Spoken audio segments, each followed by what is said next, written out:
여러분들 어떻게 생각하실지 모르겠습니다만은 한 조사에 의하면 지금 살고 있는 배우자와 죽었다가 다시 태어나도 그대로 살기를 원한다, 결혼하겠다고 하는 사람이 얼마나 될까?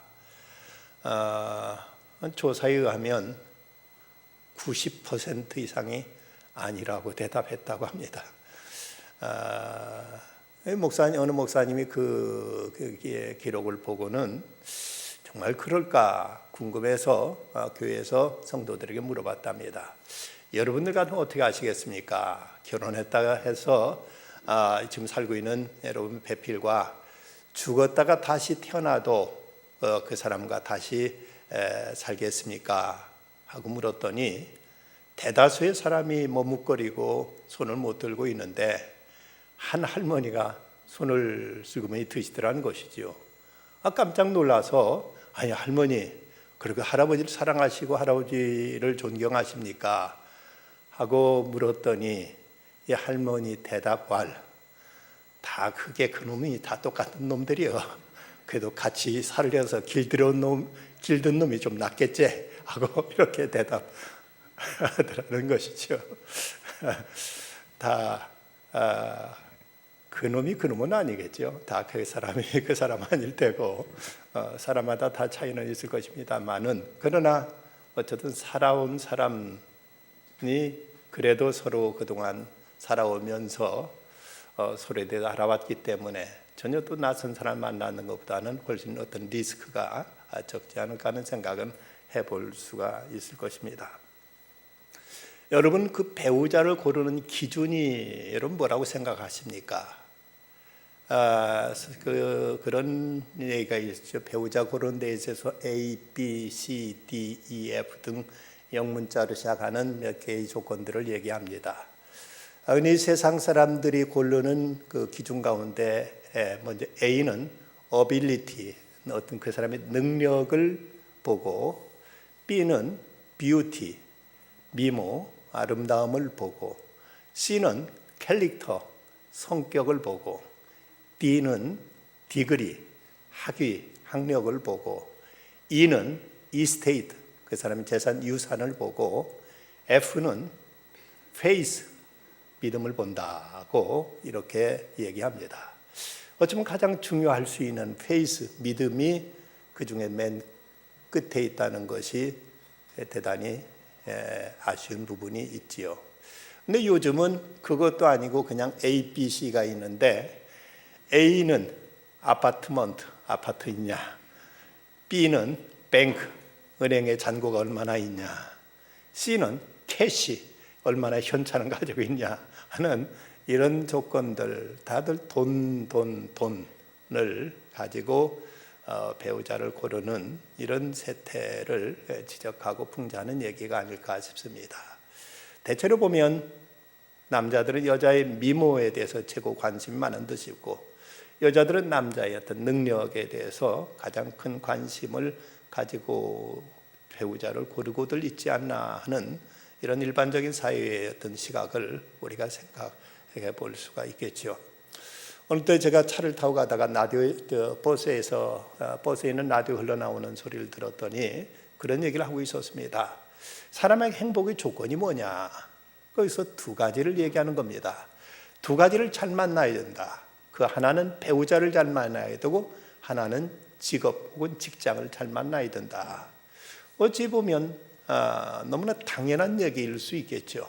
일반적으로 우리가 살아가는 생활 속에서 하루 종일 낮에 직장에 가서 일하다가 저녁이 되면 집에 돌아와서 가족과 함께 지내게 되니까 낮에 일하는 직장이 좋아서 자기가 보람 있게 일할 수 있는 곳, 그리고 저녁에 집에 돌아와서 자기 가족과 함께 잘 살 수 있는 것, 이것이 일반적으로 사람들이 생각하는 행복의 조건이라고 말할 수 있을 것입니다. 그러나 이것이 다 맞는 것 같지만 이것보다도 더 중요한 요소는 우리가 생각해야 될 필요가 있을 것입니다. 오늘 말씀에 보면 1절 말씀이 이렇게 시작되는 것을 볼 수가 있습니다.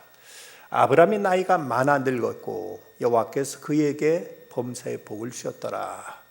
23장에서 우리는 아브라함이 아내 사라를 먼저 하늘나라로 떠나보낸 내용을 우리가 이제 배웠습니다. 이제 아브라함 혼자 남았지요. 그런데 아브라함이 이제 나이가 많아 늙었다고 이렇게 기록하고 있습니다. 아내도 먼저 이제 아내를 먼저 천국에 보내고 자기 혼자 남았는데 나이가 늙었다. 이때 그가 무엇을 생각했을까? 여러분 같으면 이런 위치에 있다면, 이런 입장에 있다면 무엇을 생각하셨을 것입니까? 내가 마지막으로 내 해야 될 일을 다 하고 가야지 하는 이런 생각을 하게 됐겠죠. 저는 장수에 대한 어떤 큰 기대, 소망, 그런 바람은 없습니다. 얼마를 살다 하나님께 주신 생에 살다 갔으면 좋겠다는 거지, 이 땅에서 오래오래 살겠다는 그런 어떤 그 의지나 욕망은 그다지 없습니다. 단지 할 도리 다 하다가 이제 갔으면 좋겠다는 건데, 그냥 가정적인 면에서 제게 있어서 두 가지, 이것만은 이제 다 하기를 바라해 왔던 것 중에 하나는, 어쨌든 키운 자식들 결혼해서 독립시켜야 되는 것이 부모로서의 하나의 책임이라고 보고, 또 하나는 자식이 부모보다 먼저 가는 것은 아니지 않을까. 그래서 부모를 먼저 천국에 보내드리고 그 다음에 가야지, 자식된 입장에서 부모보다 먼저 세상 떠나는 것은 이건 대단히 부모에게 가슴에 못을 박는 일일 수 있겠다 싶어서 이 두 가지만은 꼭 면했으면 좋겠다는 생각을 해왔습니다.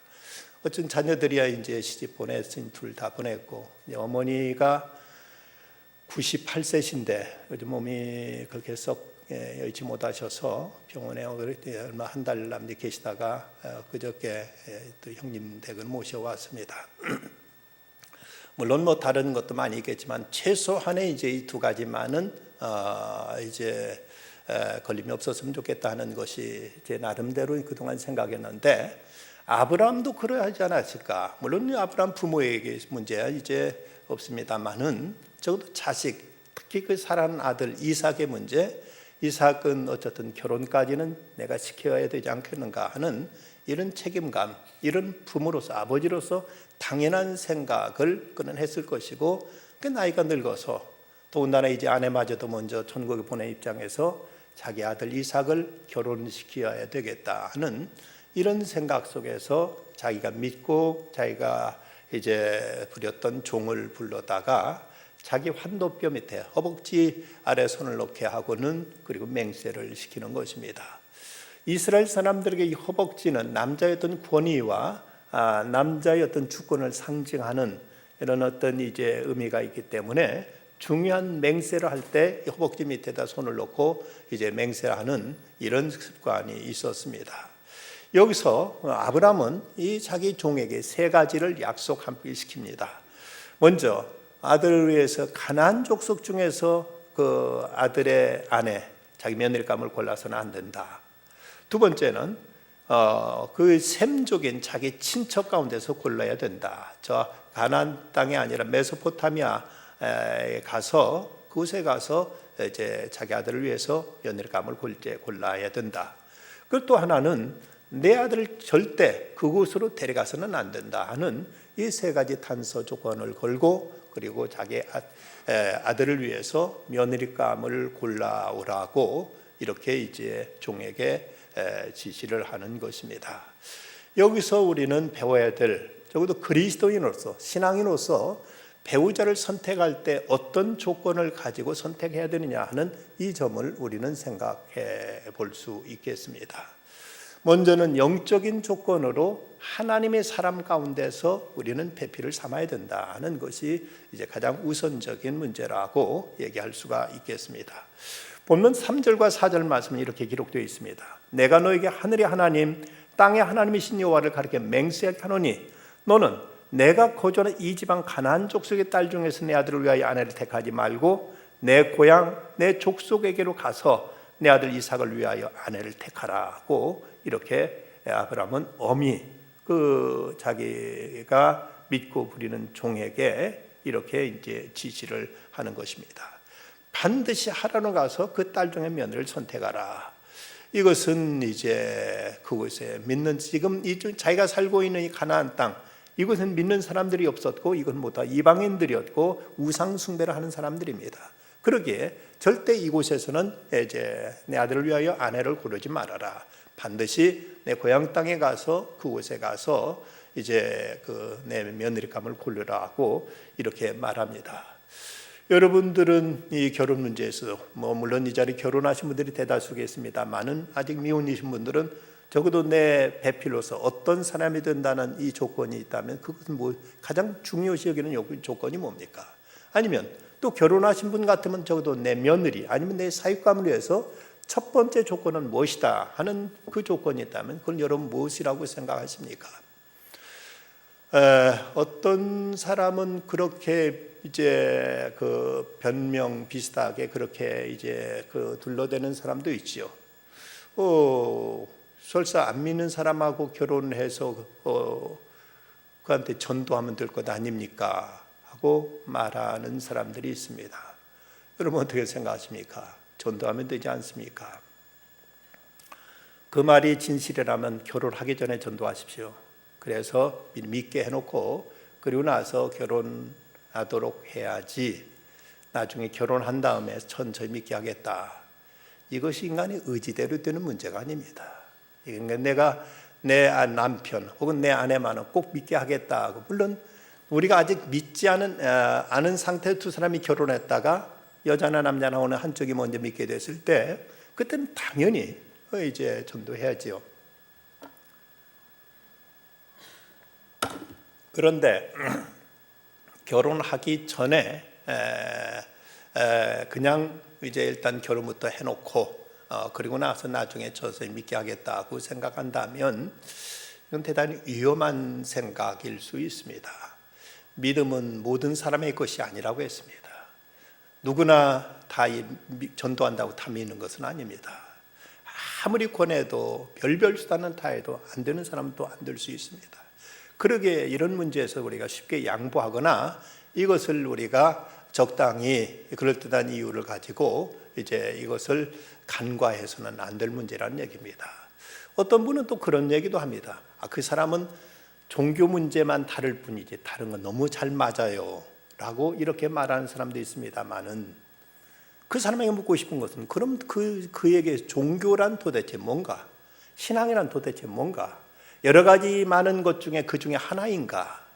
우리에게 믿음의 문제라는 것은 우리에게서 몇몇 여러 가지 많은 조건 중에 그 중에 그냥 딱 한 가지 부분이라고 말하는가? 적어도 우리가 진실한 입장에서 신앙이란 우리 생명이고 운명이고 우리들의 존재 자체인 것이죠. 우리에게 신앙을 빼버리면 하나님을 빼버리면 크리스찬이란 말에 대해서 어떤 이는 그렇게 표현한 사람이 있습니다. 크리스찬이란 크라이스트라는 그리스도로에다가 IAN이라는 전미사가 붙어 있는데 그것을 해석하기를 그리스도를 빼버리면 나는 I am nothing, 나는 아무것도 아니다, 나는 존재는 없다고 말하는 사람이 크리스찬이라고 이렇게 크리스찬에 대해 정의하는 사람이 있습니다. 사실 우리가 그래야 되지 않습니까? 우리에게 그리스도가 없다면 이것은 정말 나라는 존재는 그 무엇으로 설명할 수 없고 내 자신의 존재를 무엇으로도 우리는 지탱할 수 없는, 그리스도가 내 운명이고 그리스도가 내 영원한 생명이고 그리스도가 나로 존재케 하시는 존재 그 자체이신데 그리스도를 믿는 믿음 외에는 다른 건 다 잘 맞아요 라고 한다는 그 표현 속에는 우리 신앙을 너무나 얼마나 간과하고 있고 이것을 이제 어떤 부수적인 것으로 여기고 있는가 생각해 볼 때 이 문제에서는 우리가 쉽게 양보할 문제가 아니라는 사실입니다. 이 문제에도 성경은 엄히 말씀하고 있습니다. 신명기 7장 3절 4절 말씀 보면 또 그들과 혼연하지도 말지니 내 딸을 그들의 아들에게 주지 말 것이요 그들의 딸도 내 며느리를 삼지 말 것은 그가 내 아들을 유혹하여 그가 여호와를 떠나고 다른 신들을 섬기게 하므로 여호와께서 너희에게 진노하사 갑자기 너희를 멸하실 것임이라고 이렇게 엄히 경고하고 있습니다. 성경에 보면 이렇게 믿지 않는 사람과 결혼해가지고 잘못된 예가 많이 있습니다. 그 중에 하나가 솔로몬이죠. 물론 솔로몬이 처음에 결혼했던 본부이냐 믿는 사람이 같은 이스라엘 민족에 있겠지만 그는 정략적으로 그는 무려 1000명이나 되는 여인과 그는 이제 자기의 후처나 이제 그 첩으로 삼음으로 인해서 그래서 그 마음을 뺏겼고 그래서 나중에 그가 우상숭배에 미혹됐고 그 일생을 헛되고 아니라고 이렇게 고백할 수밖에 없는 허무한 인생을 살고 말았습니다.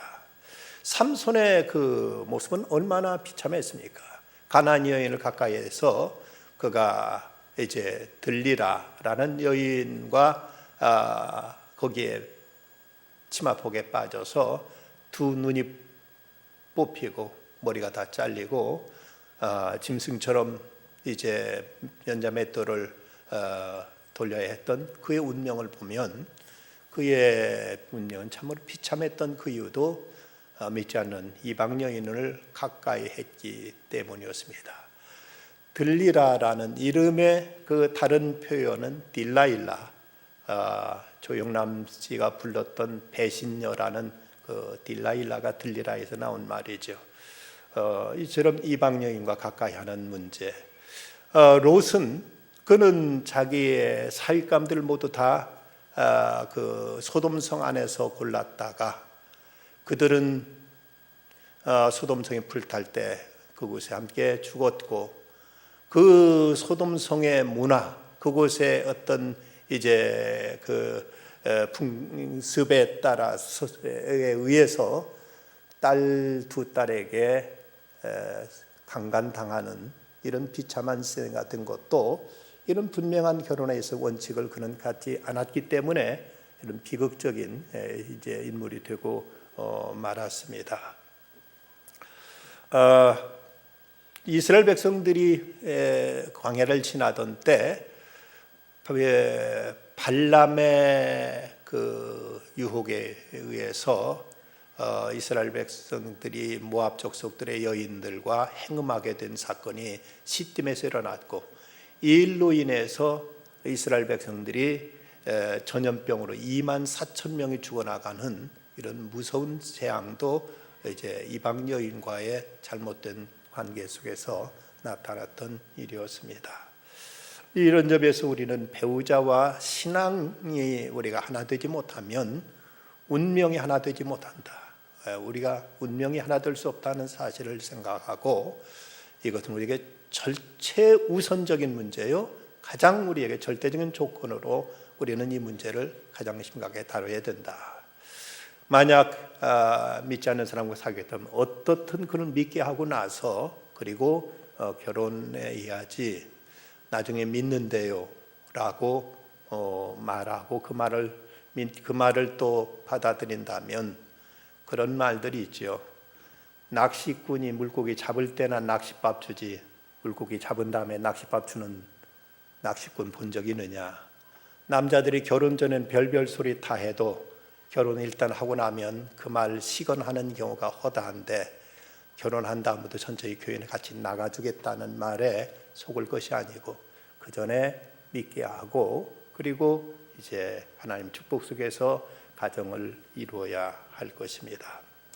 미국에 그 놀라운 통계가 있죠. 미국 프린스턴 대학 설립자 위대한 전도자인 조나단 에드워드 목사와 뉴욕의 어떤 술집을 경영하며 거부했던 맥스 주크의 오대손들을 이제 교육제를 쓰기 위해서 뉴욕시 교육위원회에서 이제 그들을 이제 그 컴퓨터로 다 조사했더니 그 결과 조나단 에드워드는 그 목사로서 경건한 여자와 결혼해 가지고 896명의 후손을 두었는데 그 중에 선교사 목사가 116명, 교수, 교사, 학장, 총장이 86명, 그 중에 총장이 3명, 학장이 66명, 총장 중에는 찬송가 208장, 내주의 나라와를 작사한 예일대학교 디모스 드와이트 박사도 껴있고 문학가 문필가 75명, 부통령 1명, 상원웅 4명, 실업가 73명, 발명가 21명, 장로 집사 수 286명 등 다들 쟁쟁한 인물이 되었습니다. 그런데 맥스 주크라는 사람, 믿지 않는 사람으로서 믿지 않는 여자와 결혼해가지고 5대에 걸쳐서 1062명 후손 낳았는데 그런데 평균 교도 생활 5년 이상 한 사람이 96명, 정신병자, 알코올 중독자 58명, 창녀 65명, 정부 생활 보조를 받은 극빈자가 286명, 분황무식한 자가 460명, 사고로 인해 연방정부의 재정을 낭비한 금액만도 1억 5천만 불이나 되었다. 쓸만한 사람이 하나도 없었던 것으로 이런 통계가 미국의 교육 자료로 나타나 있습니다. 이걸 보면 우리가 하나님의 축복 속에서 경건한 부모가 하나 되므로 경건한 후손이 나올 수 있지, 이렇게 우리가 신앙을 부정하거나 신앙 없이 우리가 이제 가정을 이룰 때 얼마나 이것이 위험한 일이 될 수 있는가를 우리는 생각해야 됩니다. 이것이 첫 번째 조건이라면, 이제 두 번째 조건으로 이제 도덕적으로 정결한 사람을 배우자로 삼아야 된다는 것입니다. 믿음이 이제 우리에게 중요합니다만은, 그러나 또 하나 우리가 봐야 될 건 그 사람이 참으로 도덕적으로 이 사람이 이제 깨끗한 사람인가, 아니면 이 사람이 인격적으로나 도덕적으로 흠이 많고 위험한 사람인가도 우리가 이제 살펴야 된다는 것이지요. 어떤 경우는 돈이 많다고 짐승과 같은 남자와 결혼했다가 쉽게 버림당하는 일도 있고, 또 어떤 경우는 외모는 화려하지만 이제 요부 같은 여자를 만났다가 가정 파탄 나는 경우도 숱하게 많이 있습니다. 모든 사람들이 다 나름대로 완전한 사람은 없습니다. 그래도 지난 날에 우리가 허물과 실수가 있었다 하더라도 예수님 말씀처럼 흙에 합당한 열매를 맺고 있는가를 우리는 살펴야 될 것입니다. 이 시대 속에는 점점 더 도덕적인 기준이 무너져 가고 있습니다. 점점 더 어떤 육체적인 본능과 혈기에 의해서 어떤 인간의 인격과 인간의 어떤 품성들, 이런 것에 대해서는 점점 이제 사람들이 무관심을 가지고 있습니다만은, 그러나 이런 일들이 막상 살아가면서는 이것이 얼마나 중요한 문제인가를 절실하게 깨닫게 될 때가 많이 있습니다. 그렇다면 여기서 이제 아브라함의 종이 이삭의 아내감, 아브라함의 며느리감인 리브가를 선택할 때 어떻게 그 도덕적인 면을 확인했는가를 우리는 본문 16절에 찾아볼 수가 있습니다. 그 소녀는 보기에 심히 아리답고 지금까지 남자가 가까이 하지 아니한 처녀더라. 그는 심히 아름답고 아리답고 지금까지 남자가 가까이 하지 아니한 처녀더라고 성경이 기록하고 있습니다. 아리답다는 것도 외모이지만 그보다 더 중요한 것은 지금까지 정결한 처녀로 지내왔다는 것이지요.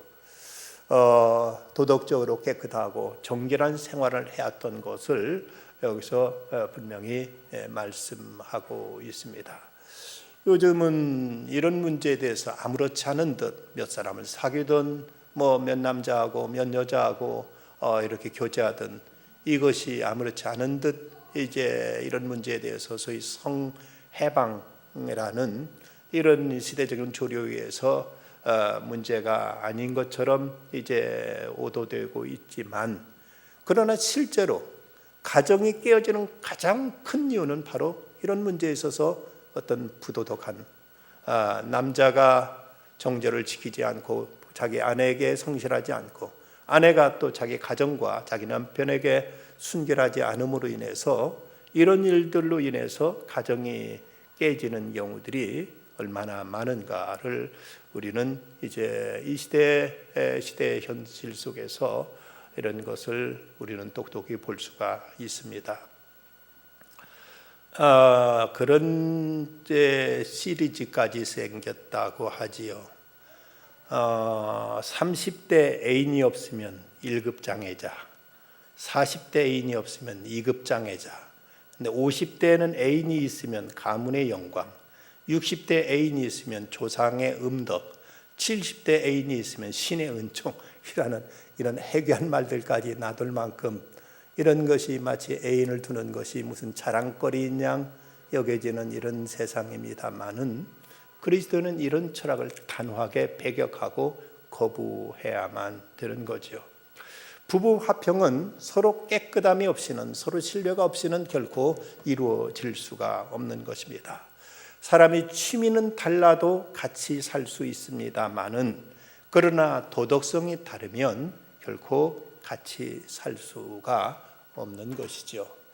밀란 쿤데라가 쓴 참을 수 없는 존재의 가벼움이라는 그 소설 영화로도 나왔습니다만은 거기 보면 의사 토마스하고 그리고 테레사가 서로 사랑합니다.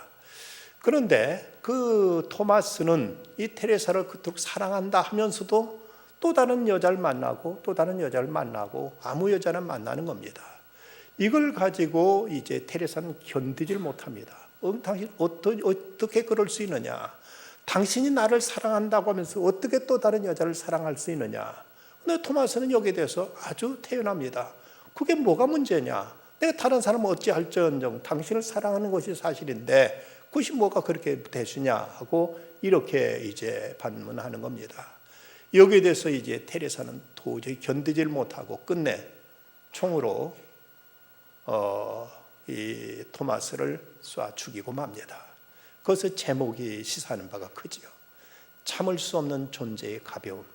사랑조차도 진지하게 자기 인격과 자기 삶을 걸고 하지 않고 쉽게 껌 씹듯이 그냥 쉽게 만나고 쉽게 헤어지고 하는 그 토마스의 모습을 밀란 쿤데라는 참을 수 없는 존재의 가벼움이라는 제목으로 이렇게 표현하고 있습니다. 가정의 행복을 위해서는 죄를 물리쳐야만 됩니다. 도덕성이 하나가 돼야 그 가정이 건강한 가정, 행복한 가정이 될 수가 있습니다.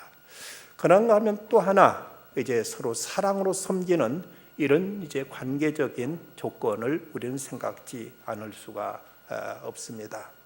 부부간에 서로 사랑이 없다면 그들은 동숙자는 될 수 있어도 진정한 인생의 동반자는 될 수 없을 것입니다. 부부라면 서로 사랑으로 맺어진 이런 인연입니다. 그런데 어떤 경우는 사랑하면서도 결혼하지 못하는 불행도 있고 반대로 사랑하지 않으면서도 결혼하는 비극도 있다고들 합니다. 벤저민 프랭클린은 사랑 없는 결혼이 있는 곳에서는 결혼 없는 사랑의 싹트리라고 이렇게 경고한 바가 있습니다.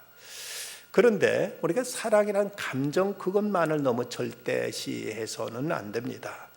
남녀간의 사랑의 생명은 생각보다는 그렇게 길지 않다고 합니다. 미국의 코넬 대학교의 연구팀의 연구 결과 남녀가 결혼하면 애정을 느끼는 기간이 18개월에서 30개월 정도라는 이런 이제 결론이 나왔습니다. 이 단계가 지나면 상대방을 보아도 더 이상 가슴이 뛰거나 손에 땀이 나는 일은 없어진다고 합니다. 그래서 이로부터 허니문이라는 말이 생긴 것도 결혼 얼마 동안은 꿀맛 같지만 시간이 흐르면 서로 덤덤해진다는 것이죠.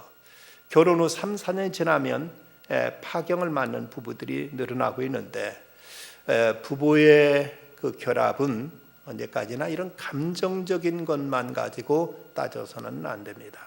그 삶에 서로를 위한 섬김이 있어야 되고 그래서 서로에 대한 책임감과 서로에 대한 신뢰가 여기에 이제 깃들어야만 되는 것입니다. 그래서 그런 얘기들이 있습니다. 20대는 서로 신나서 서로가 신나서 서로 좋기만 해서 살고, 그런데 30대만 돼도 그때는 이제 좀 권태기가 와서 한눈 팔면서 고독을 씹으면서 살고, 40대가 되면 서로 마지못해서 헤어질 수 없어서 살고, 50대는 서로 가여워서 흰머리 잔주름 늘어난 모습이 가여워서 살고, 60대가 되면 서로 필요해서 등 긁어줄 사람이 없으니까 필요해서 살고, 70대가 되면 서로 고마워서 같이 살아온 세월이 고마워서 산다고 합니다. 때로는 이제 살면서 그저 신혼처럼 아니면 연애 시절처럼 그게 뜨거운 감정들, 그게 설레고 늘 이제 가슴 뛰는 이런 관계는 이제 이거 쉽게 식어져 갈 수 있습니다. 그래도 서로 고맙고 서로 위하고 서로 사랑하면서 서로 섬기면서 살아갈 때 이 가정은 이제 아름다운 행복한 가정을 지켜갈 수 있을 것입니다. 근데 성경에 보면 마지막 때 말세가 되면 이런 사랑이 식어지리라고 사도 바울은 경고했습니다. 말세에 고통하는 때가 이르리니 사람들이 자기를 사랑하며 돈을 사랑하며 철저히 이기적인 사랑으로 바뀌게 될 거라. 물질적인 사랑, 쾌락적인 사랑으로 기울어질 것이라고 이렇게 말씀하고 있습니다. 예수님도 마태복음에서 불법이 성함으로 많은 사람의 사랑이 식어지리라고 이런 말씀으로 이제 마지막 때 이런 사랑이 증발되고 실종되고 사랑이 메말라갈 것을 예언했습니다. 이 시대는 참으로 사랑이 변질되었고 사랑이 식어가는 이런 시대, 이것이 다 마귀의 시험이고 성령께서는 어쨌든 우리로 하여금 사랑은 주는 것이라고 했다면 서로 주며 섬기도록 하는데, 마귀는 지배하게 하고 빼앗게 하고 받고자만 하는 이런 이제 이기적인 마음으로 가정을 갈라놓고 병들게 하는 것입니다. 이 본문에 보면 아브라함의 종이 신부감 리브가를 테스트하는 장면이 17절에 나타나 있습니다. 종이 마주 달려가서 이르되 청하건대 내 물동의 물을 내게 조금 마시게 하라고 리브가에게 이렇게 요청합니다. 그러자 어떻게 반응하는가 하면은 18절과 19절 보면 그가 이르되 내 주여 마시소서 하며 급히 물동이를 손에 내려 마시게 하고 마시게 하기를 다하고 이르되 당신의 낙타를 위하여서도 물을 기울여 그것들로 배불리 마시게 하리이다. 여기 보면 이 리브가의 그 섬김의 정성인을 볼 수가 있습니다. 여기서 이 아브라함의 종이 리브가를 만나서 나 물 좀 마시게 해라 하고 물 좀 마시자 하니까 물동을 이고 가다 물동을 내려놓고 거기 물을 떠서 마시게 하더니 그것만 해도 고마운 일이죠. 그랬더니 이제 낙타가 열만해야 되는데 당신의 낙타한테도 내가 물을 이제 길어드리겠습니다 하고 달려가서 우물에 가서 물을 길어서 낙타까지 이제 마시게 하는 이 모습을 보고 여기서 이 아브라함의 종은 참 이 여자에게는 이런 섬김의 정신이 있구나, 여자는 따뜻한 인정이 있고 아름다운 마음씨가 있구나 하는 것을 여기서 아브라함의 종은 캐치했던 것입니다. 사람에게 있어서는 성품은 대단히 중요한 것이고 이런 서로 섬기고자 하는 가정이 행복하고 화목한 가정이지, 서로 섬김을 받으려고만 하거나 섬김을 요구만 할 때는 이럴 때는 서로 이제 늘 부딪히고 서로 이제 상처를 줄 수밖에 없는 것입니다. 이 모습을 보고 이제 이종이 얼마나 이제 놀랐는지, 그래서 종이 묻습니다. 23절에 보면 그래 이르되 내가 누구의 딸이냐 청하건대 내게 말하라. 내 아버지 집에 우리가 유숙할 곳이 있느냐. 그저 여자가 대답하지 나는 밀가가 나오리게 낳은 아들 부두엘의 딸이니이다. 또 이르되 우리에게 집과 사례가 족하며 유숙할 곳도 있나이다 하고 이렇게 대답합니다.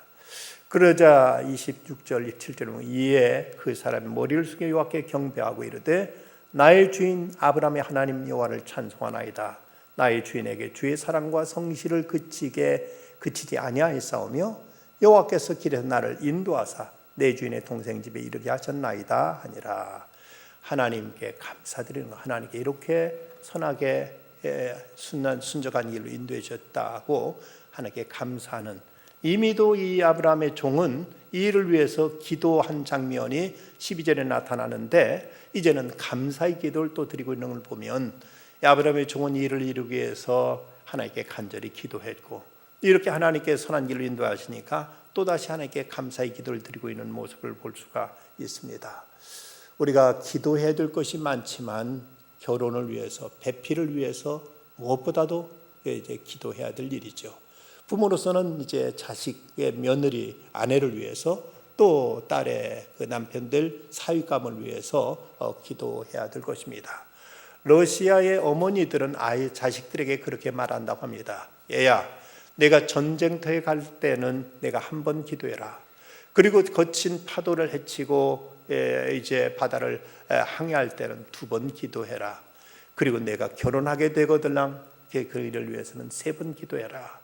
무엇보다 전쟁터에 나가는 것보다도, 그리고 거친 파도와 싸우면서 이제 그 흉한 바다를 항해하는 것보다 더 위험할 수 있고 더 중요한 일이 바로 결혼이기 때문에 이를 위해서는 3번 기도하라고 러시아의 어머니들은 자녀들에게 이렇게 당부하곤 했다고 합니다. 참으로 이제 결혼을 위해서는 기도가 무엇보다도 필요한 것이지요. 아브라함은 동질의 믿음을 원했습니다. 그래서 이제 가나안 땅에서 아들을 위해서 아내를 택하지 말고 내 동족에게 가서 아내를 택하라. 그 아브라함의 사화는 이 일을 이루기 위해서 기도로 나아갔고 기도로 드디어 만났습니다. 그리고 이제 뒷부분에 보면 이 일을 이제 그 리브가의 아버지와 아빠들한테 말하니까 하나님께서 하신 일이니 어찌 우리가 막을 수 있겠느냐 하면서 기꺼이 이제 누이를 자기 또 딸을 보내는 모습, 또 아브라함은 이 일을 기도로 준비했고 기쁨 속에서 일을 허락하는 모습, 이제 가정을 이루어주는 모습을 보이고 있습니다. 이걸 보면 두 사람의 결혼은 양가 부모님의 허락과 축복 속에 이루어졌습니다. 때로는 내가 사랑하니까 내가 살 것은 우리 두 사람이니까 부모들이야 반대하든 말든 우리는 같이 살겠다 하고 이렇게 고집하는 경우가 있습니다만은, 그리스도인은 때로 부모가 반대한다면 부모님이 이해하실 때까지, 부모님도 기쁨을 받아주실 때까지 기도하면서 기다릴 필요가 있습니다. 그리고 부모들 입장에서는 저들이 신앙적으로 물론 권면과 충고를 해줄 수는 있습니다만은 너무 지나치게 부모의 기준으로만 모든 것을 강요하는 것도 대단히 조심스러운 일이고, 이것은 또 지나친 일이 될 수가 있습니다. 저들을 믿음으로 위해서 기도하고 권면하고 그러면서 또 저들로 하여금 지혜롭게 선택할 수 있도록 때로는 맡길 필요도 있기 때문입니다. 우리는 이제 이 결혼이란 문제는 인생에서 가장 중요한 대사 중에도 대사입니다. 이 일을 신앙인은 신앙인 나름대로 신앙적인 원칙과 원리에 따라서 우리는 선택하고 결정해야 됩니다. 우리가 믿음의 동질성을 추구해야 되고 그 사람의 여러 가지 외부적인 조건보다도 도덕성과 인격성을 우리는 확인해야 되고, 뿐만 아니라 그 사람의 성품 속에 사랑과 섬김의 정신이 있는가, 이것을 우리는 이제 면밀히 기도하면서 확인하면서 선택하여서 우리 가정을 이루므로 피차의 후회를 남기지 않는 하나님께 축복하시는 아름다운 가정을 이룰 수 있어야 되겠습니다. 기도하십시다. 거룩하신 하나님, 이 밤도 주님 앞에 나와서 주의 말씀을 대합니다. 아브라함의 아들 이삭의 그 배필을 고르는 문제에 있어서 아브라함은 가나안 땅, 가나안 족속 가운데 아내를 택하지 말라고 했고, 그리고 이제 아브라함의 종은 그녀가 남자를 가까이 하지 아니한 순결한 처녀임을 통해서 도덕성을 확인했고, 또 이제 참으로 섬김과 따뜻한 마음씨를 보면서 이렇게 배필을 결정하게 되는 모습을 저희들이 보게 됩니다. 저희들 가운데에도 이제 아직 결혼해야 될 우리 이제 청년들에게는 이런 이제 신앙적인 기준을 가지고 배필을 위해서 기도하며 찾아줄 수 있게 해주시고, 또 우리 자녀들이 또 이러한 배필을 만날 수 있도록 기도로 준비하여서 우리 자녀들도 다 믿음의 아름다운 가문을 이룰 수 있는 가정들이 다 되게 해주시옵소서. 우리 성도들 가운데 하나님 배필을 위해서 기도하는 성도들이 있습니다. 저들에게 주님께서 합당한 배필을 주께서 만나게 하셔서 하나님께 축복하시는 귀한 가정들 이루게 하여 주시옵소서. 예수님의 이름으로 기도드리옵나이다. 아멘.